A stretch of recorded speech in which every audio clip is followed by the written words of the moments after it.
So what is the reason why the low HDL cholesterol and high LDL cholesterol are dangerous? Different. Okay, Dr. Kopecky? Well, from the mechanistic point of view, it's definitely like we all mentioned already, the LDL gets oxidized in the arterial walls, the macrophages take it up, the plaque accumulates, and yeah, that's what causes actually atherosclerosis. So low HDL is bad in the sense of it is not able to inhibit the oxidation of LDL. Okay. So do you mean the plaque is accumulated, the blockage of artery? Yeah, well, the plaque is progressing, due to that, because the more LDL is taken up, the more it's oxidized, and if you can't inhibit it effectively, this contributes to the plaque formation. What about the I agree with the doctor. And the plaque block it, the vessel, close the vessel, and produce myocardial infarction, stroke, cerebrovascular infarction. Yes, we know that decrease HDL and increase HDL is important, because when the LDL is increased and HDL decrease, yes, produce atherosclerosis. Atherosclerosis is very dangerous, and we know that the first triggers are the X factor that produce this kind of result. The LDL introduced into the intima and disencadenate all of these reactions. And macrophage activate, foam cell, and atherosclerosis. But the most important is that after this reason, LDL increase and HDL decrease, produce blocking our vessel. And this is the reason of the vascular disease. Okay, so this blockage of artery can be occurred in the anywhere of the body? Yes. Okay. Yes. For example, there are studies about cardiovascular disease, but not only cardiovascular disease, cerebrovascular disease. We know that today. And for example, in my little experience, 24 years working with patients with stroke, cerebrovascular disease, ischemic stroke specific, we know that, and we found this result. It's important to decrease HDL. For example, the study statin showed that this is the strongest statin to reduce LDL. But on the other hand, it's important to increase HDL and the quality of the HDL. This is the most important point.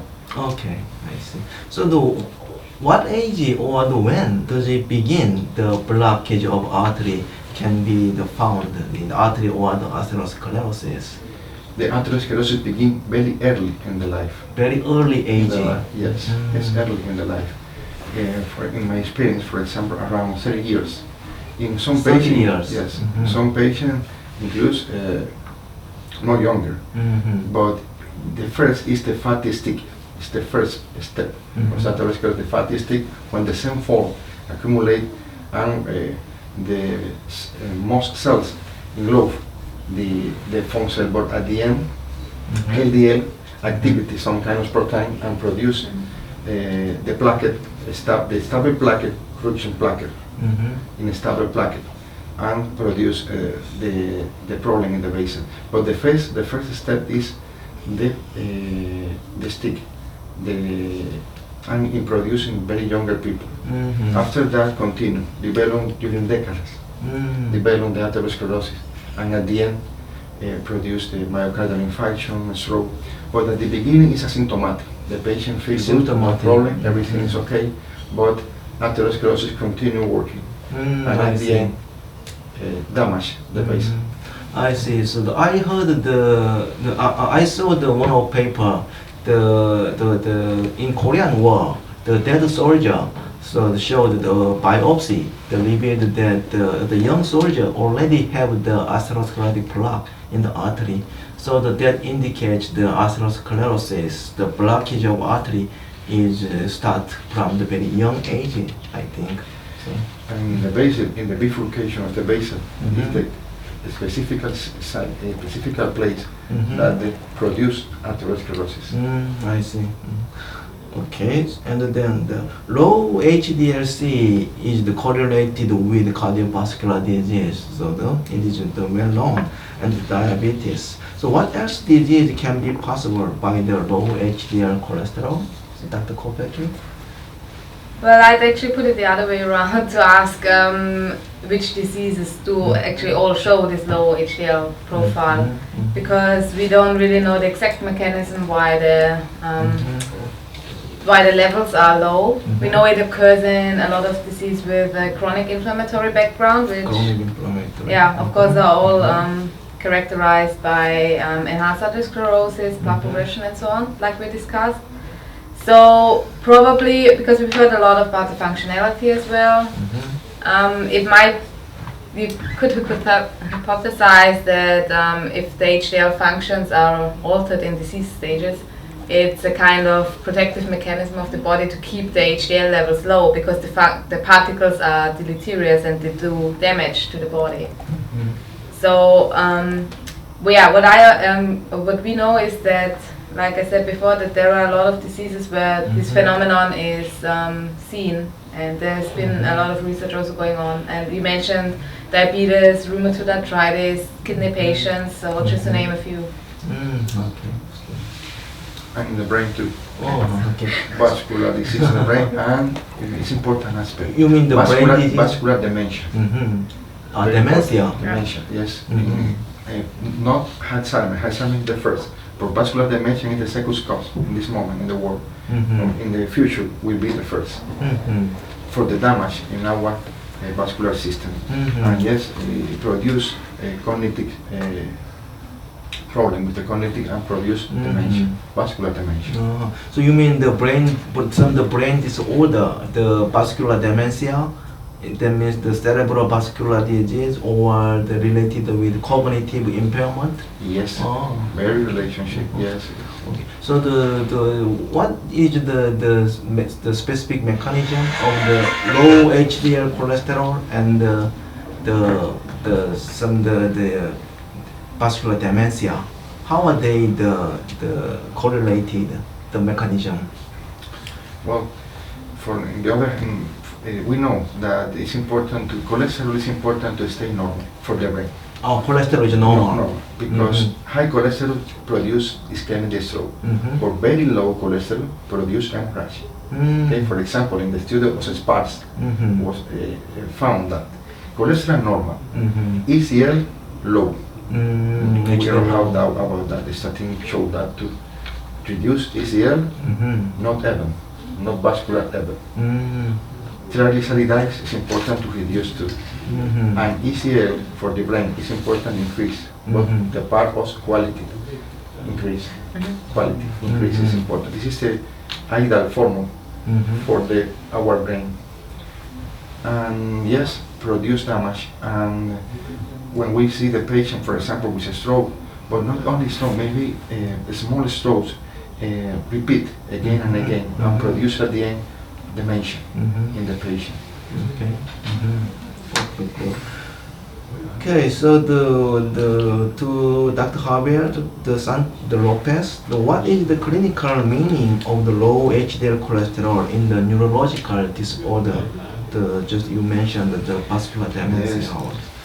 In our study, in our patient, when we study the patient, we know we found that when the HDL is reduced, it decreases, yes, start the stroke, the vascular disease. For this reason, it's important to increase. For example, I see your presentation very good, and I work with policosanol, 20 years old working with policosanol. We found that when we use policosanol, okay, decrease HDL, but increase HDL, and it's a good reason for the treatment of this kind of disease. And we know that decrease HDL is involved about a stroke, is in relationship with the stroke. And increase HDL is healthy for our brain, quality HDL. Okay, the stroke and the dementia is also related with the HDL quality or the low HDL cholesterol levels. Okay. Okay, so to Dr. Kopecki, in the renal disease, the patients show the frequently low HDL cholesterol. So what about the quality and the functionality of HDL in the patient? So, as we already saw before and talked before, there is a lot of changes going on, especially in renal disease. It is a very well studied disease for HDL dysfunctions. So there are a lot of functions, biological functions actually impaired in kidney disease, starting from the cholesterol efflux capacity, so a disturbed lipid metabolism. There is massive impairments in the antioxidative function, like there's also lower levels of the pyroxenase 1, which you mentioned. We know that it affects the endothelial function, so patients show enhanced decreased nitric oxide production and enhanced reactive oxygen species production. And also what's really important is that the anti-inflammatory functions are impaired. I see. So related to the structure is also what I already mentioned, that there are changes in the HDL composition happening in kidney disease. So there are pronounced alterations in the protein composition and specific proteins, and we mentioned, and you as well, I think. APOL1 goes down and is actually replaced by, for example, serum amyloid A, which is a acute phase protein, which is important in inflammation. But due to the high levels on the patient's HDL, this actually turns the particle into a pro-inflammatory particle, and it's also affecting the cholesterol efflux capacity functions, antioxidative functions. So there is a relation between the high levels of specific proteins and the HDL dysfunctionality in kidney disease. I see. So you showed the result. The renal patient had the impaired cholesterol efflux activity and the less of the antioxidant activity. So the ApoA1 is the goes down. So the similar serum amyloid A when it goes up. So many people in the curious want to ask the questionable is which one is first, the HDL functionality impairment, the dysfunctional HDL is first to come, or the other the causing lesion is, and then the disease makes the dysfunctional HDL. So how do you think? Very good question, and it's the kind of this, what came first, hen or egg? Great. Probably you just can't really pinpoint it down to say, okay, the disease is happening and then this causes the HDL functions, but in my guess it would rather be for example, with kidney disease, it's characterized by chronic inflammation. So there's always this chronic oxidative milieu going on in the patient. So this eventually contributes to the HDL dysfunctions. So they go kind of hand in hand. So you can't really put it down to a time point, but. And what has to be kept in mind, also maybe from a clinical point of view, that especially kidney disease, but also others like diabetes, that is a multifactorial disease. So it's actually affecting a lot of organs and tissues and stuff. So this all plays together. Also. Yes, that's true. So it is very interesting. The HDL, the functionality was impaired in all disease, from brain to heart and the liver and the kidney. So I think the impairment of HDL should be involved in the causing the lesion instead of the disease. So, but which one comes first? So, how do you think? Our vascular system is only one. In the brain, in the kidney, in the heart. I see. I mean, the same risk factor for all the endothelium. So, for example, hypertension, diabetes, metabolic syndrome. Metabolic syndrome includes obesity, diabetes. For this reason, it's important to change the lifestyle. So you mean It's most important in my case, medical doctor, the treatment of the patient. many factors is difficult and many risk factor. But this kind of risk factor are modified. We can modify this risk factor. It's not at the age or like the family history we can modify, but this kind of factor we can try to change. Okay. So anyway, you mean although the different location of the disease, but the one lesion is inside the blockage of the blood vessel, in artery.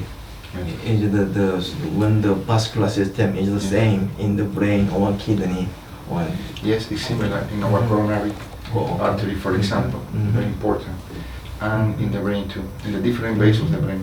So the HDL quality is the much more important Yes. to maintain keep the healthy vascular system. So in the last decades,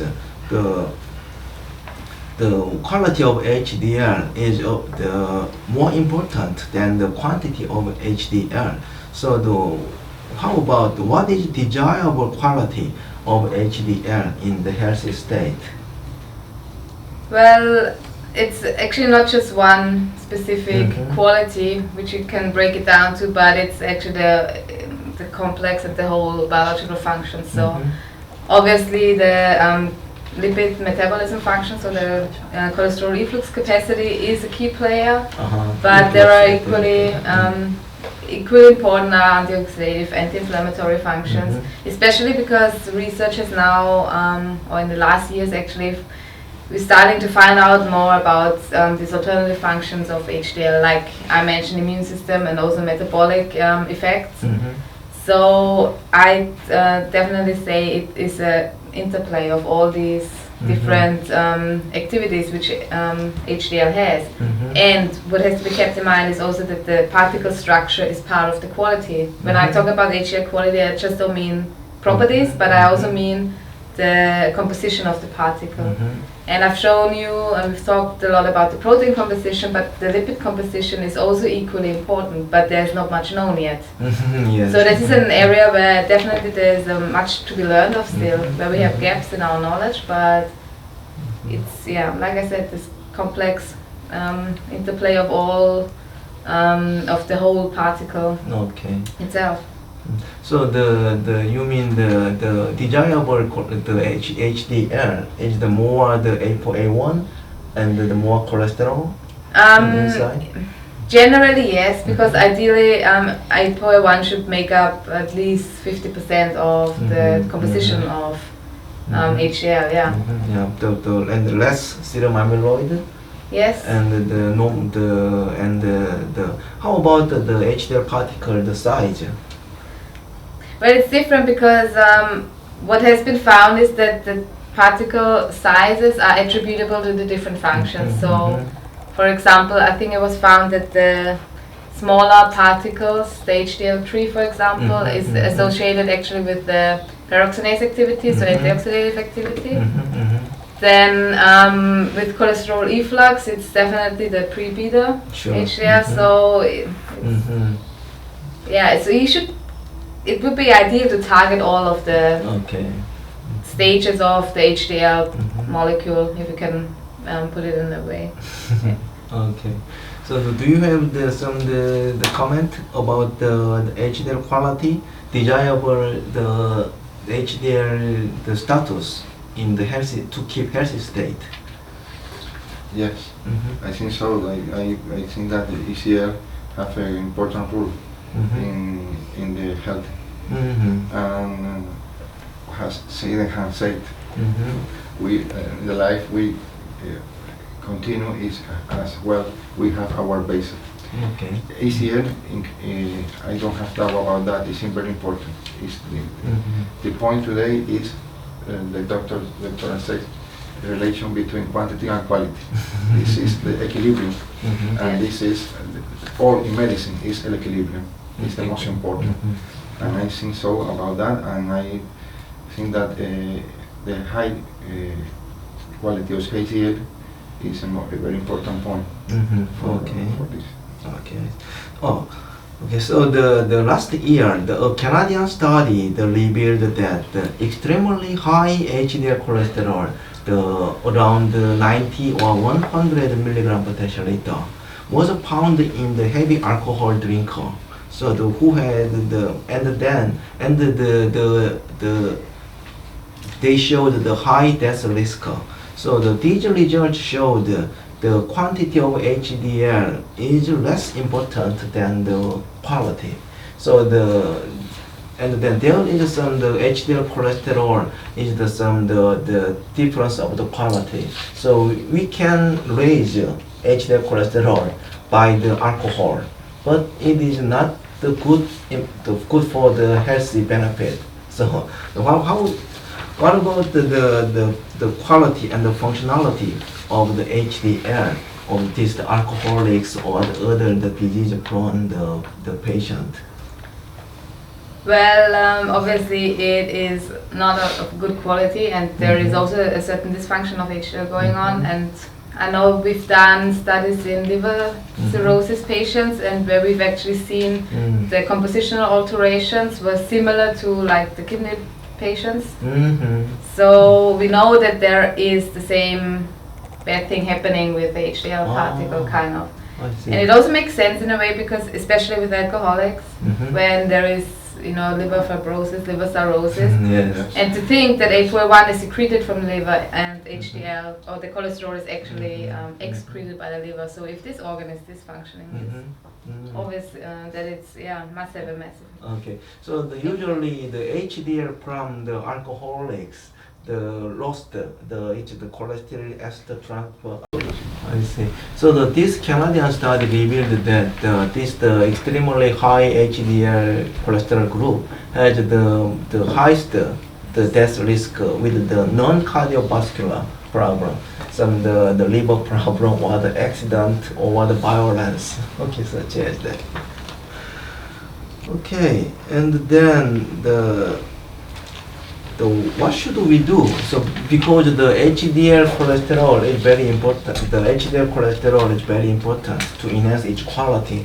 What should we do enhance the HDL quality, as well as HDL quantity? So is there the particular food and the drug and some the other activity in our living, the environment? So you showed the niacin in your presentation. Yeah, I wouldn't actually take that as an example for enhancing the quality and quantity, but rather the reconstituted HDL. Okay. Because these are particles which are constructed, so they're basically just the apolipoprotein A1, which is the major or plays a major role in the cholesterol efflux. And it was shown that it actually enhances the quality, so it enhances the specific quality of HDL, and of course it increases the particle concentration because you get it infused. So that would be, I guess, a kind of good example of targeting both. The question with this drug remains, how often do you have to take it? Is it, does it have to be really regularly, or does at some point, does it enhance your own HDL or so? I mean, this is still open questions, but it is definitely a good approach and a kind of light silver lining. Okay. So what about the functionality in the niacin study? They studied the HDL, the composition over the functionality, activity? Yeah, they did, and actually niacin is thought to affect this ApoA1, CTP and so on, and also ABCA1. I think so. It is thought to enhance the quality, but not just didn't work. Yeah. Oh, not okay. A healthy diet. Healthy diet. Yes. What is healthy diet? It's very important. True. Consume vegetables, fruit. Vegetable. Very important. For this reason, I say that it's important to lifestyle change. It's more important if we can to live, if we can to have a good life. Okay. But and not habit, not toxic habit, not nasty habit. For example, alcohol. For example, smoke. And the control. I think that the control is other risk factor. But about the healthy diet is very important. Yes. It's the most important aspect in the treatment to live with the patient. So in healthy diet, the alcohol consumption is very interesting. The small consumption or the moderate consumption It's good for the cardiovascular risk Yes. to prevent it. The wine. But higher. Yes, but the people drink a lot. Yeah. It's difficult to stop Yeah. wine, and we know that today that we hang Guinness from the alcohol. And the doctor never say Yeah. drink alcohol any patient. We don't know I see. what happened. Well, we know that a liter, for Mhm. example, the grape wine, Mhm. is Wine. excellent. What Mhm. the people drink a lot, and we in control. Okay. And what about the exercise? Exercise excellent. The practice exercise Mhm. at least the ideal was 1 hour per day, or at least 1 hour. but at least Mhm. 30 minutes per day. 30 minutes. In all people, for example, walk every day, Mhm. walk at least 30 minutes per day is excellent. Okay. Excellent for the health. Mhm. Is there some the functional food to raise HDL cholesterol? Yes, well, yes, it's the question. But I think that it's food necessary, but not a lot Mhm. necessary Mhm. per day. It is not necessary for our metabolism, and we know that when we food, but no more food, it's important to Mhm. continue Mhm. in the life healthy. Mhm. It's difficult to control this Mhm. risk factor. It's very difficult to control, Mhm. and we need to change Mhm. the mind of the mind of the patient, Mhm. the mind of the people Okay. from consume Okay. more healthy food and not bad Mhm. food or not fast food. So like- Not past the food. Yes, Okay. So by the risk of the transplant. Okay. So I heard that there is no food to directly elevate the HDL cholesterol. So except the policosanol. So we found that the policosanol raises the HDL cholesterol via inhibition of CETP. So that makes the HDL cholesterol the high up. But do you have the other mechanism to explain the HDL cholesterol raising impact of policosanol? In my experience, policosanol is excellent for the vascular disease. I have 24 years working with policosanol. Mhm. 24 years. I say very fast, very easy, but it's a half of my life working with policosanol. And policosanol increase HDL for this mechanism, for the mechanism of CEPT. CETP inhibition? Okay, Mhm. but policosanol have other kind of mechanism. It's antioxidant, very important. Antioxidant? Antioxidant reduce the platelet aggregation. Mm. For example, in You my mean study, I the- use policosanol plus aspirin. Yeah. The combination. Aspirin is excellent. You mean the Also- cholesterol efflux Efflux. can be enhanced? Yes, yes. It's the other mechanism, yes. Mhm. Excellent. And pleiotropic effect of policosanol. Mm. For this reason, maybe increase HDL. Okay, I see. So how about the long-term efficacy of the policosanol? Some people worry about the insensitivity after the long-term consumption. So how do you think? No, Mm. the effect continue all the time. All the I time. have studied, for example, 5 years. Mhm. 5 years with the patient, take policosanol, Mhm. 20 milligram per day, Mm. and the effect continue. Mm. And we use a very important neurological scale. Mhm. We use a ranking scale, Canadian scale, Mhm. and Bartter scale, and the outcome of the patient is better. Mhm. It's great. It continue all the time. Mhm. The effect is continue all the time. No Mhm. problem with that. Okay, so the efficacy will be last on the lifetime during the consumption. Okay, I see. Could I just ask a question, just personal interest, Sure. but how is it actually metabolized, the policosanol? Policosanol, yeah? Do you know the exact, you know how's the half-life in the circulation and so on? Yes, it's important to continue the treatment, not stop every day. And the dose is, we can do different dose, 5 milligram, 10 milligram, or 20 milligram, but 20 milligram per day is the excellent dose. And metabolism is liver metabolism. Okay. But the safety profile is excellent. Okay. and don't produce even adverse. Mhm. So you mean the metabolized in liver and excrete? Yes, increased by the Okay. cross the liver. Yes. Mhm. So the how long time it will be remained in the body after the ingestion, after consumption? About the excretion time is It's about hours, hour. 44, 24, 48 hours. Okay, 1 or 2 1 2 days after. Yes. Okay, I see. Okay, so do you have some side effect of the policosanol? The side effect or the non-desirable effect after the consumption of policosanol? Have you found it? Not bad effect of policosanol, no. The safety. Safety, Yes, the safety is the safety profile is excellent Mhm. with policosanol. Mhm. Excellent. The patient take no problem. Only one was insomnia. Some kind of patient produce insomnia. Mhm. But I use a dose in the morning, not in the night. No, No problem. insomnia. Oh, Yes, okay, I but see. was only like report in the Mhm. study, Mhm. but no problem. And some patients say that lose weight. Lose weight. Lose weight is good for the woman, but Mhm.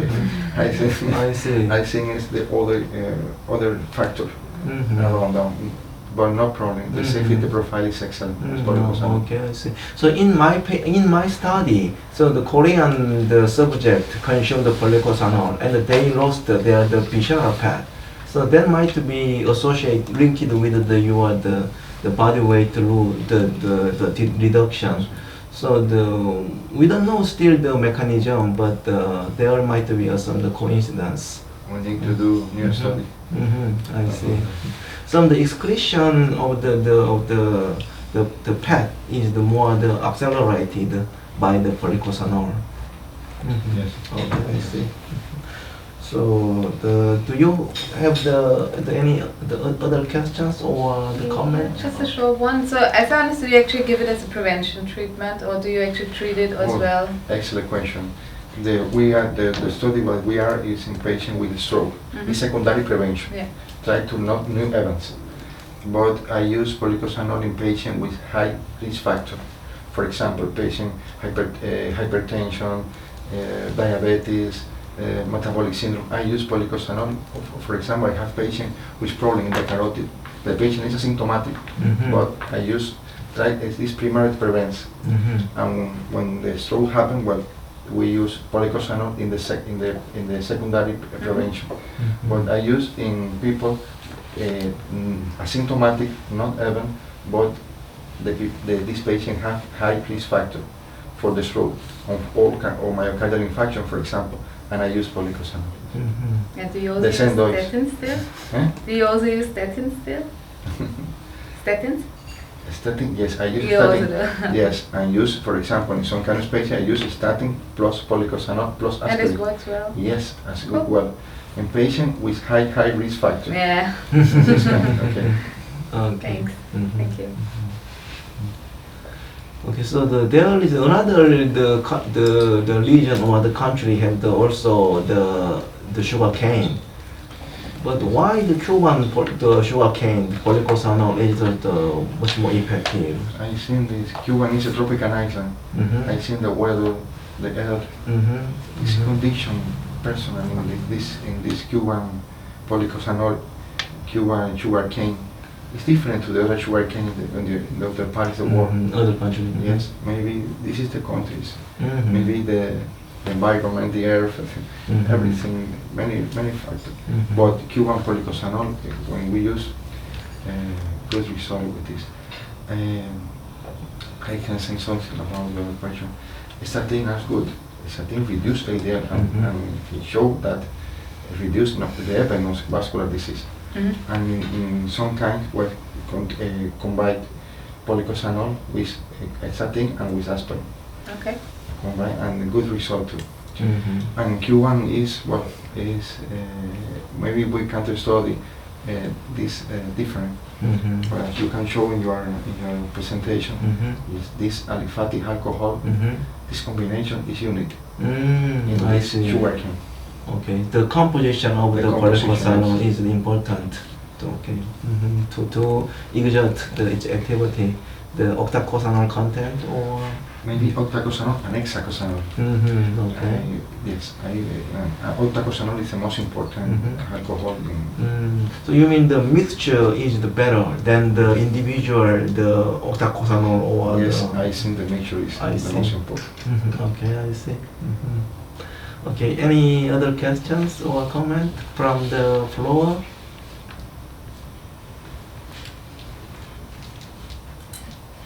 Oh, yes. Okay. First of all, thank you for the presentation so far. And my name is Jin Young Kim from the Sydney Korean Herald. I'm a reporter.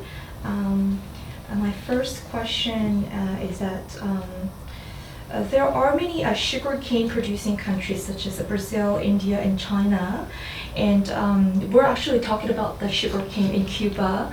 And I would like to know what makes the sugarcane in Cuba special for making Procosanol. Is it because of the weather? Is it because of the, like the environment in Cuba or something? Maybe this is the reason. Yes, but it's different. And the results are different too. When we use Cuban polycosanol, it's excellent result. Maybe this environment, maybe it's the earth, maybe remember it's a tropical island in the Caribbean island, and all of the reasons maybe are the answers. That's your question. I heard that that is the one of the Cuban cigar is the famous. The cigar. Cuban Cigar is famous. But because the tobacco is grown up in everywhere, but why Cuban cigar is more popular and more the best? That means the different soil and the different environment temperature. So this polycosanol is attacked by the insect, and then to protect the material excreted by the sugarcane surface. So that is something important to make the unique things, I think. And one thing in the oriental part of the Cuba, the best cigar is in the west part, but the sugar is in the oriental part. Oh yes, yeah. So I heard the soil is different from the other country, the nearby the USA or the Dominica and Jamaica, the different soil, I think. Thank you. And also, on the website, in the Rainbow Nature, it says that polycosanol has not yet shown any side effects, and like you said before, it has no side effects found yet. But then, there's a saying that goes, one man's meat is another man's poison. So, what type of people need to avoid the supplement, the polycosanol? For example, in the PT, in the presentation, you said that polycosanol helped keep blood pressure lower. But I myself, as a person who's got low blood pressure, so it might be not good for me to lower down further. So, can you please answer the question? Well, I use polycosanol in patients which have vascular disease, for example, stroke, myocardial infarction. And I thought that polycosanol I can use in patients with high risk factor, okay? With risk factor, for example, hypertension, diabetes, and others, metabolic syndrome. And in our study, we found a long term reduce the blood pressure, but not is the principal effect of polycosanol, at least in my little experience in my study. Well, I see the results the professor showed. Polycosanol reduce HDL, increase HDL. Polycosanol have antioxidant effect and pleiotropic effect and decrease plaque aggregation. Well, in the blood pressure, I found, I can say at the end, the long term, reduce blood pressure a little, but it's not the principal mechanism of policosanol, I think so, at least in my study. And I prescription in Cuba, policosanol prescription. I prescription policosanol, no problem. Not like here in Australia, it's different. But in young people with risk factor, I prescribe policosanol. I can say I'm patient with problem, with cardiovascular problem, cerebrovascular disease, and as I can say, is secondary prevention. With the patient have an stroke, secondary prevention. Primary prevention, we need to do new study. In this moment, we start a new study and in vascular dementia too. But it's important because study in primary prevention is very few study. Only aspirin has 3 or 4 study. The old drug, and now in statin try to do new study. But we make in policosanol too. But yes, if the patient is a young patient but high risk factor for the vascular system, I use policosanol too. Not for the blood pressure. For the blood pressure, for the high blood pressure, and other drugs. But this effect, yes, a long time I found that Professor Cho said. But for me, it's not the principal mechanism of policosanol. In lipid, yes. Okay. I think also that you don't need to worry about that if you have the hypotension, lower blood pressure, because the lowering blood pressure effect is just caused by the relaxation of the aortic stiffness. So do not involve into the blood pressure system. So they showed the normal range of the blood pressure after consumption. Do not lower down to the lower level. So if you have the slightly lower the blood pressure, so you don't need to worry about that. Okay, so. Okay, that relieves me. And the next question is,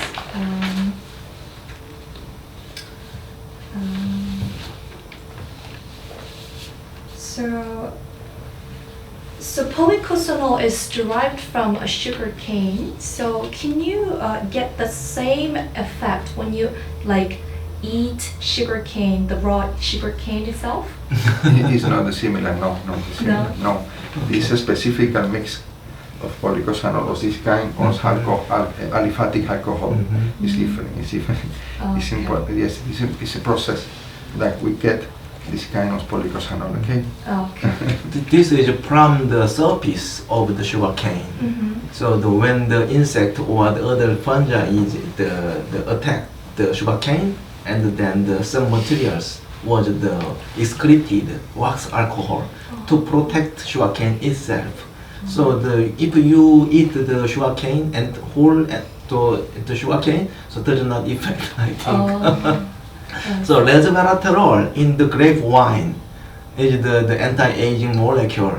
So it is also from the attack to the fungi, the grape skin excreted. So you cannot get the same effect when you eat the grape. So there is the much less the resveratrol. So okay. Thank you. And is there any food that you need to avoid when you are taking policosanol? Some foods do not match, like tofu and spinach, for example. Like you don't mix tofu and spinach. We're not suggested to do that. So I'm asking this question because policosanol is a dietary supplement from natural ingredients, not chemical medicine. So if there's any food that might cause any problems when eating together with policosanol from a nutritional point of view, can you please tell us? I think policosanol is unique. The Cuban policosanol is unique. You can eat fruit, vegetable, perfect. This kind of the food have antioxidant and other things, perfect. But policosanol is different, and you can use policosanol and you have, and at the same time to have a good diet. No problem with that. But policosanol, this mix is only in Cuban sugar cane. I repeat that because we don't found in other part, okay, of the world, other kind of food similar to this. Okay? You mean that any food is okay, Okay, any food, to eat with? Okay, that's good. That's good to know. Yeah. So, can you tell us about the tips when selecting good polycosanol? Like, is there any specific terms that like consumers should find on the product label? Pardon? Like, what are the tips when selecting good polycosanol products? Is there any terms that consumers should find in the product labels? Understand. I mean so there are many the polycosanol product. Right. Okay. So what is the best to choose? The many kind of polycosanol.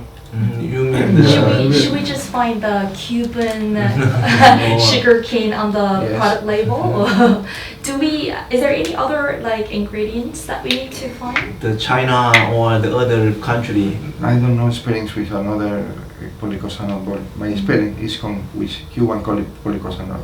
Just And my Cuban? good result is with Cuban polycosanol. Okay. And I prescribe when they say the patient take polycosanol, is Cuban polycosanol, okay? Okay. I think that in the other parts of the world, maybe different mixes, okay? Oh. Maybe different. In Cuba, it's unique, this kind of polycosanol. It's 100%. And I Sure. prescribe, yes, and I prescribe this kind of polycosanol, Oh. Cuban polycosanol. Okay. All right.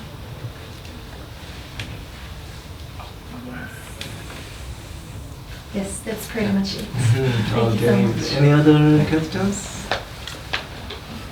Okay, so it is very productive discussions and nice to present the recent research. Okay, thank you very much for the contributions. Thanks for For the the invitation. invitation. Thank you for the invitation.